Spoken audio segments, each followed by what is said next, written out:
यहाँ मूवी की शुरुआत में हमें एक लड़का जिसका नाम होता है यू टाकासु उसके बारे में बताया जाता है, जो कि एक बहुत ही ज़्यादा परेशान लड़का होता है क्योंकि उसे जो है कर्सेस दिखते हैं जो कि अलग अलग इमोशन से पैदा होते हैं। और यहाँ पे इन्हें देख के वो एकदम ही घबरा चुका है। और ये सब की शुरुआत हुई उसके बचपन वाले एक इंसिडेंट से, जहाँ पे उसकी एक फ्रेंड होती है जिसका नाम होता है रीका।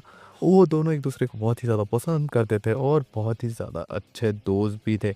लेकिन एक एक्सीडेंट में उसकी फ्रेंड रीका की मृत्यु हो जाती है। लेकिन उसका और यूटा का इतना ज़्यादा अच्छा बॉन्ड होता है, इसकी वजह से रीका एक कर्स बन के वापस आती है, जो कि उसके एक जो ये रिंग पहनी हुई होती है यूटा उसके अंदर समाई हुई होती है। और यहाँ पे रीका बहुत ही ज़्यादा एग्रेसिव कर्स होती है।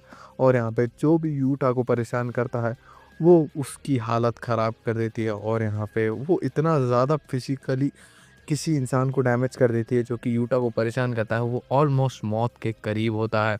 और यूटा इस चीज़ का जो भी नुकसान हो रहा है इंसान की जान को, उसका ज़िम्मेदार अपने आप को मानता है। और यहाँ पे दिन ब दिन उसे ये बहुत ही ज़्यादा घुटन होने लगती है। लेकिन तब यहाँ पे एंट्री होती है गोजो सातोरू की, जहाँ पे उसके अंदर उसे कुछ ना कुछ पोटेंशियल दिख रहा होता है। और यहाँ पे वो डिसाइड करता है कि उसे वो जुजुत्सु हाई लेके जाएगा और लेके भी जाता है। और यहाँ पे वो सबसे उसे मिलाता है, जहाँ पे सेकंड ईयर क्योटो के स्टूडेंट माकी, टोगे और साथ ही साथ में माकी से भी। यहाँ पे पहले दो इन सब से वो बहुत ही ज़्यादा अजीब से बिहेव कर रहा होता है और डर डर के चल रहा होता है। यहाँ पे उसे अपनी असली ताकत का कोई पता नहीं होता। यहाँ पे वो टोगे के साथ जाता है जो कि उससे बहुत ही ज़्यादा यकीन करता था। और यहाँ पे दोनों यूटा और वो एक मिशन में भी जाते हैं, जहाँ पे फाइनली यूटा धीरे धीरे करके रीका को कंट्रोल कर रहा होता है। बेसिकली रीका जो है उसकी कर्ज एनर्जी को सप्रेस कर रही होती है, लेकिन यूटा एक्चुअल में बहुत ही ज़्यादा स्ट्रांग होता है। और यहाँ पे माकी के साथ भी वो फिजिकल फाइट्स में बहुत ही ज़्यादा इंप्रूव रहता है, जहाँ पे उसे पता लगता है कि जो माकी है वो एक कर्स को नहीं देख सकती, ना उसके पास कोई कर्ज एनर्जी है। लेकिन यहाँ पे उसके अलावा उसके पास फिजिकल स्ट्रेंथ बहुत ही ज़्यादा है, जहाँ पे वो बहुत सारे दोस्त बनाता है जैसे कि तोगे, माकी और साथ ही साथ में यहाँ पांडा पांडा तो उसका बहुत ही ज़्यादा अच्छा दोस्त होता है। फिर यहाँ पे हमें एक एक्स सॉर्सरर के बारे में बताया जाता है जिसका नाम होता है गेटो, जो कि गोजो सातोरू का बेस्ट फ्रेंड हुआ करता था। और यहाँ पे गेटो जो है एक धर्मशाला टाइप की चीज़ चलाता है, जहाँ पे वो लोगों को मैनिपुलेट करने का काम करता है। लेकिन वहाँ पे पीछे से वो कुछ ना कुछ गलत काम कर रहा होता है ताकि वो जुजुत्सु हाई को गिरा सके। यहाँ पे हमें जो है गेटो का एक प्लान दिखाया जाता है, जहाँ पे वो यूटा के पास जो कर्ज है यानी रीका उसे हासिल करना चाहता था। और इसके लिए उसने ढेर सारे दूसरे सॉर्सरर्स को भी बुला रखा है, यानी कर्स यूजर्स को, जो कि विलन्स की साइड बुरे सॉर्सरर्स है आप कह सकते हो।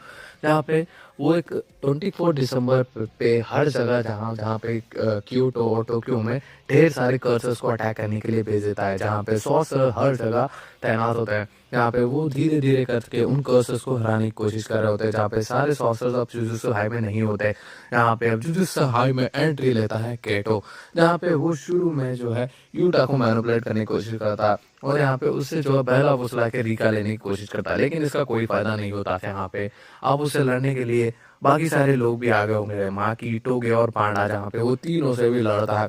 और यहाँ पे तीनों से जो है केटो एक साथ लड़ रहा होता है, जहाँ पे उस तीनों की भी हालत वो खराब कर देता है। जहाँ पे पांडा को तो वो चीर फाड़ देता है और यहाँ पे माकी को ऑलमोस्ट अधमरी हालत में छोड़ देता है।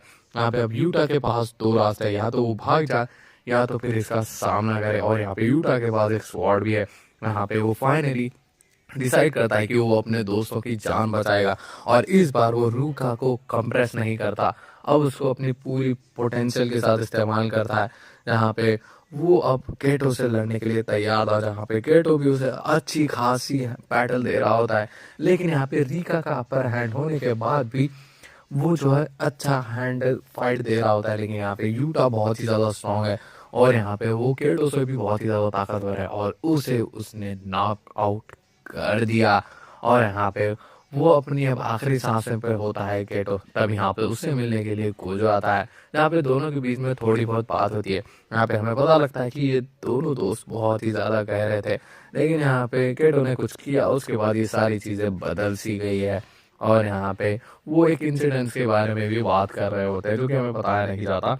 फिर यहाँ पे फाइनली अब रीका का जाने का समय हो चुका था, जहाँ पे रीका फाइनली यूटा को एक सच्ची बात बताती है।